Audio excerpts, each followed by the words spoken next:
तो देखो गाइज, आज हमने इन 3 स्टॉक में ट्रेड किया है, डिवीज़, आइशर और अल्ट्राटेक सीमेंट। तो इसके बारे में डिटेल में मैंने बता दिया है, तो चलो देख लो आप भी एक बार। हेलो गाइज, तो देखो आज हमने इन 3 स्टॉक में ट्रेड किया था, अल्ट्राटेक सीमेंट, आइशर मोटर्स और फिर डिवीज़ लैब। तो आज स्टॉक सिलेक्ट करने में कुछ ज़्यादा दिक्कत नहीं आई, क्योंकि तीनों भी स्टॉक निफ्टी 50 के ही पार्ट है। तो आज सिर्फ हमने निफ्टी 50 से ही स्टॉक उठाया था। तो चलो कैसे ट्रेड किया आपको दिखा देता हूँ। तो देखो, सबसे पहला है अल्ट्राटेक सीमेंट। तो अल्ट्राटेक सीमेंट में देखो क्या हो रहा है, यहाँ पे आपको दिख रहा है एक हायर हाई फॉर्मेशन हो रहा है, हायर हाई, पर वही से एक नीचे से बहुत ही अच्छा ट्रेंड लाइन जा रहा है। तो देखो यहाँ पे क्या हुआ, ये इस पहले 5 मिनट में इसने बहुत ही अच्छा सेलिंग प्रेशर दिखाया। और जो आप निफ्टी देख रहे हो ना, तो निफ्टी भी आज बेयरिश मूड में ही था। तो मुझे पता था ये 3 दिन के जो बायर है वो पूरे ट्रैप हो सकते हैं, और मार्केट ज़्यादा नहीं पर इस ब्रेकआउट के पास रिटेस्ट करने तो आ ही जाएगा। तो मैंने मेरे एंट्री के हिसाब से देखो यहाँ पे सेल किया, और ऊपर कंसोलिडेशन का हाई स्टॉप लॉस रखा। तो ये जो रिटेस्ट लेवल था ना, तो यहाँ पे मैंने हाफ बुक किया और बाकी का यहाँ पे हाफ ट्रेलिंग किया। तो वो भी बाद में यहाँ पे हिट हो गया और हमने प्रॉफिट में ही एग्जिट कर लिया इसमें। तो चलो अब सेकंड स्टॉक देखते हैं। तो देखो सेकंड स्टॉक है हमारा आइशर मोटर्स। तो आइशर में भी निफ्टी 50 में देखो अल्ट्राटेक सीमेंट और आइशर दोनों ही बहुत ही अच्छे खासे सेलिंग के लिए स्टॉक थे। और आइशर देखो पहले से ही यहाँ पे गैप डाउन बेयर स्ट्रक्चर देखा था, पहले से ही गैप डाउन हो गया था।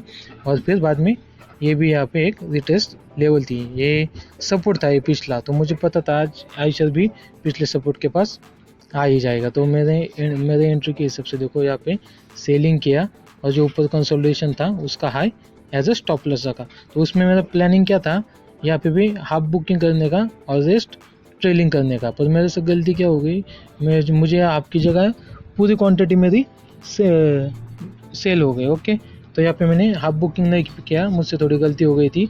तो पूरा प्रॉफिट मैंने यहीं पे बुक कर लिया था। ओके गाइज, तो चलो तीसरा दिखाते हैं। तो ये दोनों स्टॉक तो हो गए कि हमने सेलिंग साइड लिए थे, पर ये देखो ये डिवीज़ लैब है, ये हमने बाइंग साइड लिया था। अब पर आप पूछोगे ये क्यों, तो आपने सारे सेक्टर देखे क्या, जैसे मैं हर बार बोलता हूँ, आज सिर्फ फार्मा के ही सारे स्टॉक और फार्मा सेक्टर बुलिश था, बाकी ऑल मार्केट आज बियरिश था। तो देखो इसने पिछले 2 से 3 दिन के ये जो कंसोलिडेशन को है ना, बहुत ही अच्छे तरीके से ब्रेक किया था। और उसी के साथ देखो यहाँ पे मेरा एक एंट्री पैटर्न भी अच्छा बन रहा था, तो मैंने सीधा यहाँ पे एंट्री कर ली, और जो कंसोलिडेशन लो था मैंने एज अ स्टॉप लॉस रख दिया। तो देखो बाद में क्या हुआ, मेरे एंट्री के ही तुरंत बाद देखो मार्केट यहाँ पे तो आया, लेकिन मेरा स्टॉप लॉस हिट नहीं हुआ।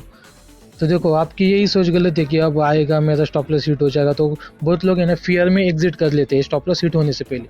अगर आपका लॉस डिसाइड है ना, तो आपको डरने की ज़रूरत नहीं है। देखो यहाँ पे कितना पास में था देखो। ओके, तो मैंने बस वेट किया, और ये बाद में ऊपर गया, फिर बाद में ऑल डे कंसोलिडेशन करता रहा एक रेंज में, ना स्टॉप लॉस हिट हुआ ना टारगेट हिट हुआ आगे।